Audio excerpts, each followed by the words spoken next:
Hello दोस्तों, जय हिंद। आज की वीडियो में हमने साइंस के वेरी इंपॉर्टेंट प्रश्नों की सीरीज़ को लेकर आया हूं, जो कि बहुत इम्पोर्टेंट होने वाले हैं और बहुत इंटरेस्टिंग भी होने वाले हैं, क्योंकि हर एक कंपटीशन एग्ज़ाम्स में साइंस के क्वेश्चन पूछे जाते हैं। तो आज की वीडियो में हमने ऐसे ही गिने चुने कुछ ऐसे प्रश्नों को लेकर आया हूँ जिनको हमने हिंदी और इंग्लिश दोनों लैंग्वेज में सेट किया है। आप अपनी इच्छा अनुसार प्रश्नों को देख सकते हैं। तो चलिए वीडियो को शुरू करते हैं। पहला प्रश्न है क्वेश्चन नंबर 1 और वेरी इंपॉर्टेंट प्रश्न है। यहाँ पर आप डाउट खा सकते हैं, क्योंकि प्रश्न है अंतर्राष्ट्रीय स्तर पर कच्चे तेल को मापने की इकाई क्या होती है। The unit of measurement of crude oil at the international level is. अंतर्राष्ट्रीय स्तर पर जो कच्चा तेल होता है उसको मापने की क्या इकाई होती है। ऑप्शन 1 दिया गया है लीटर, 2 दिया गया है बैरल, तीसरा है गैलन, यूएस गैलन। आप उत्तर कमेंट करके बताइए। सही उत्तर हो जाएगा यहाँ पर ऑप्शन 2 बैरल। अंतर्राष्ट्रीय स्तर पर कच्चे तेल को मापने की इकाई होती है बैरल, जो कि यहाँ पर सही उत्तर हो जाएगा। ध्यान रखिएगा, वेरी इंपॉर्टेंट प्रश्न है। ये जीके और जीएस के लिए दोनों के लिए इम्पोर्टेंट है, तो ध्यान रखिएगा, ये बहुत इंपॉर्टेंट प्रश्न है। बैरल होती है अंतर्राष्ट्रीय स्तर पर। दूसरा प्रश्न है टेस्ला इकाई है। टेस्ला यूनिट, टेस्ला किसकी इकाई है। ऑप्शन 1 है चुंबकीय प्रवाह, मैग्नेटिक फ्लक्स, मैग्नेटिक इंडक्शन चुंबकीय प्रेरण, मैग्नेटिक फील्ड चुंबकीय क्षेत्र की, या मैग्नेटिक संवेग मैग्नेटिक मोमेंटम। तो सही उत्तर हो जाएगा चुंबकीय क्षेत्र, मैग्नेटिक फील्ड की इकाई होती है दोस्तों टेस्ला, जो कि यहाँ पर सही उत्तर हो जाएगा option 3 magnetic field. Magnetic field आपको पता होगा दोस्तों, फॉर एग्जांपल नॉर्थ साउथ की कोई हम एक बार मैग्नेट लेते हैं, चुंबक लेते हैं, तो दोस्तों चुंबक के बाहर क्या होता है कि नॉर्थ से चलकर साउथ की ओर कुछ फ्लक्स लाइनें चलती है, नॉर्थ से साउथ की ओर कुछ फ्लक्स लाइनें चलती है। तो दोस्तों ये कई होती है, बहुत नंबर ऑफ होती है, जिनका बहुत सारे नंबर के होते हैं ये। तो इन्हीं को दोस्तों बोला जाता है चुंबकीय क्षेत्र। इसके बीच में यदि कोई क्षेत्र है तो उसको बोला जाता है चुंबकीय क्षेत्र, जिसकी इकाई होती है मैग्नेटिक फील्ड की टेस्ला इकाई होती है। तो याद रखिएगा, यहाँ पर सही उत्तर हो जाएगा तो ऑप्शन 3। तीसरा प्रश्न है प्रकाश वर्ष निम्नलिखित में से किसका मात्रक होता है। यह वेरी इंपॉर्टेंट प्रश्न है और यह परीक्षा में पूछा भी जा चुका है। Light year is the unit of which of the following. प्रकाश वर्ष किसकी इकाई है। ऑप्शन 1 दिया गया वेग वेलोसिटी, काल जिसको टाइम बोला जाता है, खगोलीय दूरी एस्ट्रोनॉमिकल डिस्टेंस, प्रकाश की तीव्रता इंटेंसिटी ऑफ लाइट। तो प्रकाश वर्ष किसकी इकाई है, किसका मात्रक होता है। तो दोस्तों यह होता है खगोलीय दूरी। एस्ट्रोनॉमिकल डिस्टेंस को मापने के लिए प्रकाश वर्ष का उपयोग किया जाता है। प्रकाश वर्ष वह दूरी होती है दोस्तों जो प्रकाश द्वारा एक वर्ष में चली गई दूरी। आप अनुमान लगा सकते हैं कि प्रकाश के द्वारा एक साल में जितनी दूरी तय करती है उसको प्रकाश वर्ष कहा जाता है, जिसको मापने के लिए खगोलीय दूरी एस्ट्रोनॉमिकल डिस्टेंस को मापने के लिए प्रकाश वर्ष को मापा जाता है। यह सबसे बड़ी दूरी का इकाई है, तो याद रखिएगा प्रकाश वर्ष खगोलीय दूरी मापने की इकाई होती है।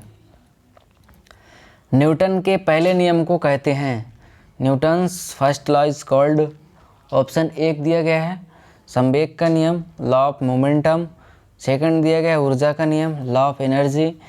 थर्ड दिया गया है अघूर्णों का नियम, लॉ ऑफ मोमेंट्स। फोर्थ है जड़त्व का नियम, लॉ ऑफ इनर्शिया। न्यूटन के पहले नियम को कहते हैं। आपको यदि पता होगा न्यूटन का पहला नियम तो आप इसका उत्तर कर सकते हैं, फिर भी इसका सही उत्तर हो जाएगा जड़त्व का नियम, option 4 law of inertia. Newton का पहला नियम कहता है कि यदि कोई वस्तु रनिंग कंडीशन पे है तो वह रनिंग पे ही रहेगी, और यदि कोई रुकी हुई वस्तु है तो वह रुकी हुई रहेगी जब तक उस पर कोई बाहरी बल ना लगाया जाए। तो इसको बोला जाता है न्यूटन का पहला नियम, या फिर जड़त्व का नियम भी बोला जाता है। तो याद रखिएगा यहाँ पर जड़त्व का नियम कहा जाता है न्यूटन के पहले नियम को। 5वां प्रश्न है दूध को मथने से क्रीम के अलग हो जाने का कारण क्या है। The separation of cream by churning milk is due to. दूध को जब मथा जाता है उससे क्रीम अलग हो जाती है, वह किसके कारण होता है?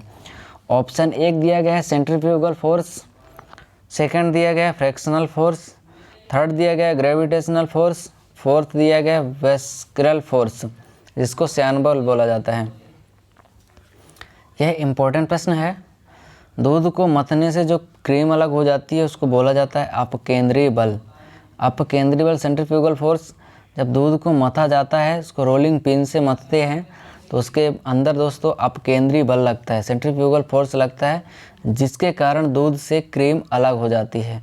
तो याद रखिएगा सेंट्रीफ्यूगल फोर्स लगता है जिसको अपकेंद्रीय बल बोला जाता है, जो कि बहुत इंपॉर्टेंट प्रश्न है और इंटरेस्टिंग भी है। छठवां प्रश्न है, ध्वनि की वह विशेषता जो एक मादा ध्वनि को नर ध्वनि से भिन्न करती है क्या कहलाती है? The characteristics of sound that difference a female sound from a male voice is called. Male और फीमेल की ध्वनि में जो अंतर होता है वह ध्वनि की कौन सी विशेषता है? ऑप्शन 1 दिया गया है गुणवत्ता, जिसको क्वालिटी बोला जाता है, सेकंड है तारत्व, थर्ड है प्रवस्था, फोर्थ है प्रबलता। ध्वनि की वह कौन सी विशेषता है जिसके कारण मेल और फीमेल की ध्वनि में अंतर होता है? तो दोस्तों ध्वनि की वह गुण है तारत्व। तारत्व एक ऐसा ध्वनि की विशेषता है जिसके द्वारा दोस्तों फीमेल और मेल की वॉइस को अलग अलग पहचाना जाता है। यदि ध्वनि का तारत्व ज़्यादा है तो वह फीमेल की वॉइस होगी, और यदि ध्वनि की तारत्व कम है तो वह मेल की वॉइस होगी। तो याद रखिएगा ध्वनि की यह विशेषता होती है तारत्व, जो फीमेल और मेल के साउंड को अलग करती है। सातवां प्रश्न है, निम्नलिखित में से किसका ध्वनि के वेग पर कोई प्रभाव नहीं पड़ता है? Which of the following has no effect on the speed of sound. किसका ध्वनि के वेग पर कोई प्रभाव नहीं पड़ता? ऑप्शन 1 है आर्द्रता, ह्यूमिडिटी, प्रेशर, टेम्परेचर, डेंसिटी। किस पर ध्वनि के वेग पर कोई प्रभाव नहीं पड़ता? तो यहाँ पर सही उत्तर हो जाएगा दोस्तों प्रेशर का। ध्वनि के वेग पर दोस्तों प्रेशर का कोई प्रभाव नहीं पड़ता, तो ध्यान रखिएगा यहाँ पर सही उत्तर हो जाएगा ऑप्शन 2 दाब। 8वां प्रश्न है, ध्वनि तरंगों में निम्न में से कौन सी घटना घटित नहीं हो सकती है? Which of the following phenomena can not occur in sound waves. Sound waves के साथ कौन सी घटना घटित नहीं हो सकती है? ऑप्शन 1 दिया गया व्यतिकरण, इंटरफेरेंस, परावर्तन, रिफ्लेक्शन, विवर्तन, डिफ्रैक्शन, ध्रुवण, पोलराइजेशन। तो दोस्तों ध्वनि के साथ जो पोलराइजेशन है, ध्रुवण है, यह घटना नहीं घटित होती है। पोलराइजेशन दोस्तों होता है प्रकाश में, तो ध्यान रखिएगा यहाँ पर ध्वनि के साथ पोलराइजेशन की घटना नहीं होती है। ध्वनि के साथ व्यतिकरण हो सकता है, परावर्तन हो सकता है, विवर्तन हो सकता है, लेकिन ध्रुवण नहीं हो सकता। ध्रुवण की घटना दोस्तों लाइट या प्रकाश में होती है, तो ध्यान रखिएगा यहाँ पर ध्वनि के साथ ध्रुवण नहीं हो सकता। 9वां प्रश्न है, 20 हर्ट्ज से 20,000 हर्ट्ज की आवृत्ति वाली ध्वनियों को क्या कहते हैं? Sound with a frequency of 20 hertz to 20,000 hertz are called. Option 1 दिया गया है पराश्रव्य, ऑप्शन 2 है अवश्रव्य श्रव्य ध्वनियाँ, मेगासोनिक्स। 20 हर्ट्ज से 20,000 हर्ट्ज तक की ध्वनियों को क्या बोला जाता है? तो दोस्तों इनको बोला जाता है श्रव्य ध्वनियाँ, ऑडिबल साउंड, जिनको दोस्तों स्वस्थ मनुष्य अपने कानों के द्वारा सुन सकता है, जिनको श्रव्य ध्वनियाँ बोला जाता है। तो ध्यान रखिएगा 20 हर्ट्ज से लेकर 20,000 हर्ट्ज तक की ध्वनि मनुष्य सुन सकता है। इससे कम या इससे ज़्यादा की आवृत्ति की ध्वनि इंसान को सुनने के लायक नहीं होती है, तो इसको बोला जाता है श्रव्य ध्वनियाँ, ऑडिबल साउंड। 20 से 20,000 रेंज तक की। 20 हर्ट्ज से यदि कम ध्वनि हो जाएगी तो इंसान अपने कानों से नहीं सुन सकता। 20,000 हर्ट्ज से ज़्यादा होगी तो वो शोर में आ जाएगी। 10वां प्रश्न है, चमगादड़ की ध्वनि कैसी होती है? चमगादड़ जो रात में ध्वनि उत्पन्न करती है उसकी ध्वनि क्या होती है? What is the sound of weight like? Option 1 दिया गया है अपश्रव्य, इनऑडिबल, श्रव्य ऑडिबल, अवध्वनिकी, अनकॉन्वेंशनल, पराश्रव्य, अल्ट्रासोनिक। वेरी वेरी इंपॉर्टेंट प्रश्न है ये। कई तरह के घुमा के पूछा जाता है कि चमगादड़ किस तरह की ध्वनि उत्पन्न करती है। तो यहाँ पर सही उत्तर हो जाएगा पराश्रव्य, अल्ट्रासोनिक। चमगादड़ जो रात में ध्वनियाँ उत्पन्न करती है कीड़ों को पकड़ने के लिए, तो वह उत्पन्न करते हैं दोस्तों पराश्रव्य ध्वनियाँ, जिनको इंसान नहीं सुन सकता है।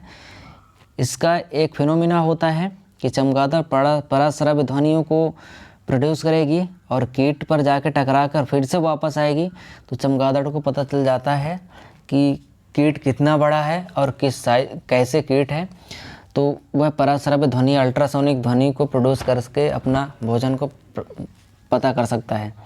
तो ध्यान रखिएगा, चमगादड़ प्रोड्यूस करता है अल्ट्रासोनिक साउंड, तो यहाँ पर सही उत्तर हो जाएगा, जिसको हिंदी में पराश्रव्य बोला जाता है।